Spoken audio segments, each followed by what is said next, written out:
Ba? Ha? Ang alin, Nay? Patay na si Cheska. Natagpuan siyang walang buhay dyan sa may ilog. Ano? Ay, Diyos ko. Kawawang bata. Tay, sumagot ka na, please. Ikaw! Ikaw ang pumatay sa anak ko! Ano? Eh, siya nga to ng away sa akin eh. Ikaw ang huli niyang kasama. Tandaan mo to. Isusunod kita sa tatay mo. Tay, hindi ko na alam gagawin ko. Sinisisi ako ng nanay ni Cheska sa pagkamatay ng anak niya. Natatakot ako. Anak, yung nanay ni Cheska. Oh, bakit, Nay? Pinatay daw. Binitin sa may puno. Ano? Nakakatakot na dito sa barangay natin, anak. Sinong pumapatay sa kanila? Nay, may tao. Sino po sila? Magandang araw po. Ako po si Detective Jason. Ako ang may hawak sa investigation case sa pagkamatay ni Cheska at ng kanyang nanay. Bakit kayo nandito? Dahil dito.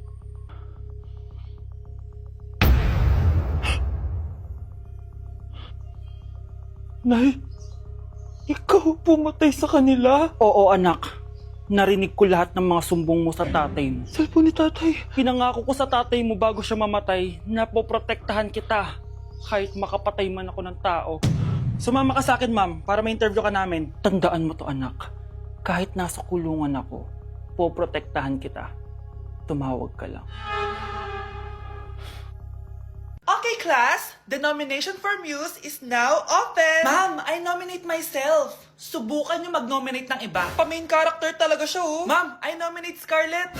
Hala, maglalaban sila. Ooh, ang dalawang magkaribal. Ay, nako. For sure, mananalo ako. Let's fight fair and square. Okay, we have 2 candidates. Unang tanong, anong meron sa inyo na wala sa kalaban nyo? Ang bagay na meron ako at wala siya ay yung mga mansyon namin. Mamahalin namin na sasakyan, mga luxury bags, for sure wala siya nun. Ang bagay na meron ako at wala siya ay ang mga taong nagmamahal at sumusuporta sa akin. My family, my friends. Walang kwenta ang yaman kung walang nagmamahal sa'yo. Oh, burn! For my final question, bakit ikaw ang deserving maging muse? Obvious naman, di ba? Maganda ako, sexy ako. Ano pa bang hahanapin niyo sa akin? I believe that being a muse is being a good role model. I am confidently beautiful to show the classroom, the school rather, that I have what it takes to be a good role model. And I thank you. We love you, Scarlett! Itaas ang kamay kung boto kay Cheska. Okay? Itaas ang kamay kung boto kay Scarlett. Okay, Cheska! Panalo ako! Pwede ka nang bumalik sa upuan mo! Meron na tayong bagong muse! Si Scarlett! Deserve!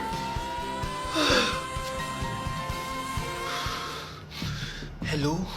May ipapatumba ako sa'yo. O anak, babayaran ko na tuition mo, ha?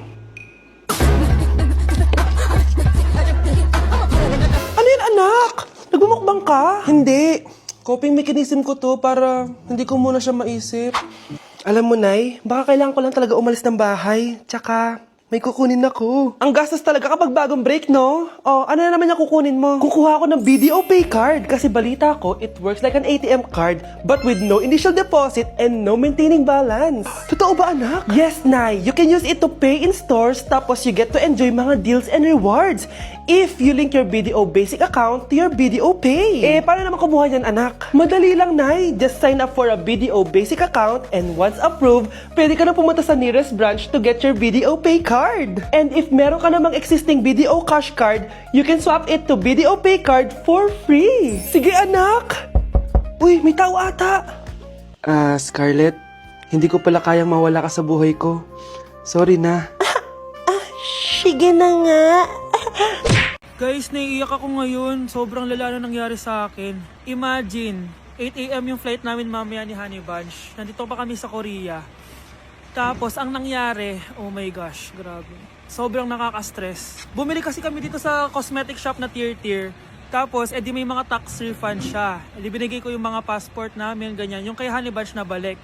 Tapos ako, ang tanga ko kasi na-distract ako kay ate kasi marunong siya mag-Pilipino. Siyempre na-entertain ako ganyan. So anong nangyari, inaya na ako umalis ni Honey Bunch. Hindi ko man lang napansin na hindi ko nakuha yung passport. Sobrang tanga. Kumain pa kami, naglibot-libot pa kami. Like hindi ko man napansin. Pauwi na kami papuntang hotel. 600 pesos yung booking. 10 minutes lang kami nakasakay, tapos chinek ko yung bag ko. Sabi ko, bakit walang passport dito? Wala yung passport ko. Tapos naalala ko, naiwan ko pala dun sa tier shop. Ay, kanina sobrang nanginginig ako. Sobrang gusto kong umiyak. Problema pa is hindi pa siya 100% sure kung sa tier na naiwan yun. Hindi doon talaga, sure ako na sa tier ko talaga siya naiwan. So, kailangan ko ulit mag-rebook ng flight namin papuntang Tokyo. Ang mahal. Grabe, kasi bukas na agad. Ang worst case scenario pa dito, baka na-misplace nila or nabigay nila sa ibang customer. Shit. Pumunta kami sa police station dito, tinawagan nila yung mga staff kaso hindi na daw kaya. May tumutulong sa amin kanina kaso hindi na talaga siya pwedeng buksan. Ngayon pa talaga ako sinusubukan ng panahon kung kailan last day na namin. Like ngayon pa talaga siya nangyari. Kasi pag hindi ko nakuha yung passport, wala. Uuwi na talaga kami ng Pinas. Kailangan ko kumuha ng emergency passport. Kasi imagine, bayad ko na lahat ng hotel namin sa Japan. Kung di kami matutuloy dun, parang nagsayang lang ako ng pera.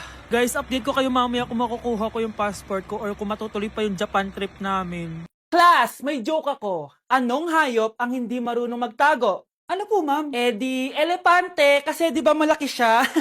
Corny ni ma'am. Rubes.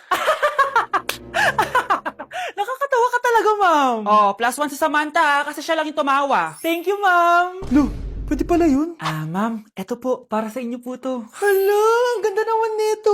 Balita ko po kasi, ma'am, mahilig kayo sa halaman. Thank you, Samantha. Baka naman, ma'am, plus points sa quiz natin kanina. Sure, +5 ka na sa akin. Ikaw pa ba? Hala siya, pasip-sip to kay ma'am, oh. Okay, class dismiss. Pwede na kayo umuwi. Ma'am, ako na po magdadala ng mga gamit nyo para di po kayo mahirapan. Hatid ko na po kayo, ma'am. Aba naman, buti pa si Samantha, matulungin. Ginagawa niya lang naman yun para magka-plus points siya. Ay, nakakainis si Samantha, no? Halatang nagpapasip-sip lang siya kay ma'am. True. Kaya siya yung top 1 palagi dahil sa mga binibigay na points si ma'am. Guys, tingnan nyo. Convoy yan ng magulang ni Samantha tsaka ni ma'am. Babayaran daw si ma'am para maging valedictorian si Samantha. Grabe. Sumusobra na kayo. Okay, class, may i-announce ako. Ang valedictorian natin ay si... Sino pa ba? Eh, di si Samantha. Hala, totoo ba? Hindi ko expect. Congrats, Samantha! Ang galing nyo! Ang galing mong bumili ng grades. Ha? Scarlett, sit down! Ay, no! Convo nyo to, diba? Magkano binigay sa'yo, ma'am? 1 milyon? Wow, easy money! Alo, nagpapabayad si ma'am. Grabe. Ano kaya magiging reaction ng principal pag nasend ko to sa kanya? Hindi yan totoo! I-delete mo yan! Oops! Sorry na send. Deserve niyo yan. Lumalaban kami ng patas dito. Kailangan niyo managot. Oh, bakit may pera na naman dito? Pinamigay ko na ibang pera kahapon Kakainis naman. Ma'am, may delivery po kayo. Oh, ano to? Pera na naman? Diyos ko, ayoko neto. Sa'yo na lang, kuya. Ayoko din po niyan, ma'am. Sa iba niyo na lang po ibigay. Sige na po. Ano ba yan? Ang dami ko ng pera eh. Nay, bakit 300,000 na naman yung binigay mong baon sa akin? Hindi ko pa nga nagagastos yung baon ko last week eh. Tapos binilan mo pa ako ng bagong iPhone at iPad. Bawasan mo yung baon ko, ha? Nakakainis ka. Huwag ka na magreklamo. Ang dami na nga natin pera eh. O, eto pa. Hindi ko na alam kung saan ko gagastusin to eh. Ay, naku. Padala kasi na padala ng pera eh. Tapon ko na lang to. Congrats ma'am! Kayo po ang grand winner ng 5 million pesos! Ano ba yan? Pera na naman. Pwede ba hindi ko tanggapin yan? Dami ko ng pera eh. Ay, bawal na po namin kunin to ma'am. Sa'yo na po to. Congrats po ulit!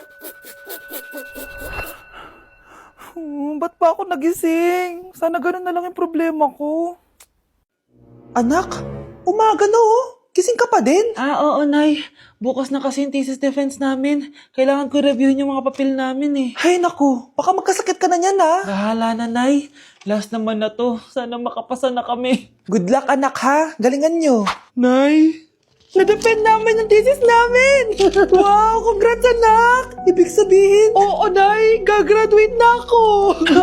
salamat naman at makakapagtapos ka na anak. Oo nga, Nay eh. Worth it lahat ng stress at puyat. Kita ko nga sa mukha mo anak ko, sobrang dry, sobrang dull. Tapos parang na-sunburn din oh. Nay, ayoko naman magmukhang zombie sa graduation namin. I got you anak. O eto, gamitin mo to Glad to Glow Brightening Moisturizer. Ginagamit ko to araw-araw anak. Moisturizing talaga at madali ma-absorb ng skin. Take note, suitable to for all skin types. Grabe na yun, nag-brighten talaga yung skin ko. Ready na ako sa graduation namin. O diba, sabi ko naman sa'yo I got you. Nay, alis na ako. Anak, nag-toothbrush ka ba? Parang medyo may amoy. Ha? Oo nga, pero nag-toothbrush naman ako na Sigurado ka bang hindi fake yung nabili mong toothpaste? Di ko alam na Anay, nakauwi na ako. Oh anak, anong nangyari dyan sa mukha mo? Nagre-rejuve ka ba? Ha? Ha? Na-sunburn ako, Nay! Naglagay naman ako ng sunscreen eh. Nangyari sa mukha ko. Ayan ka na naman eh. Sigurado ko bang hindi fake yung nabili mong sunscreen, ha? Di ko alam kung totoo yun, pero mura lang kasi yun eh. Bakit parang puro fake na lang nabibili ko? Bili na lang ako sa Shopee Mall. Anay, yung mga parcel ko, dumating na ba? Oo. O eto, ano naman yung mga yan, ha? Mga essentials, Nay, like this Bello Sun Expert Dewy Essence na buy one take one. Alam mo na, malapit na ang summer. O eto pa, Nay, Colgate Optic White Purple Toothpaste at O2 Aromatic Menthol para sa fresh breath at whiter teeth. Anak, sigurado ka ba mga authentic yung mga pinagbibili mo, ha? Oo naman, Nay. Eto sigurado na talaga ako dito dahil sa Shopee Mall ko to nabili. Nandito na kasi mga big brands pero lower than SRP. Ayan ang gusto ko, sa sigurado. Lahat dito 100% authentic, kaya kayo, shop na.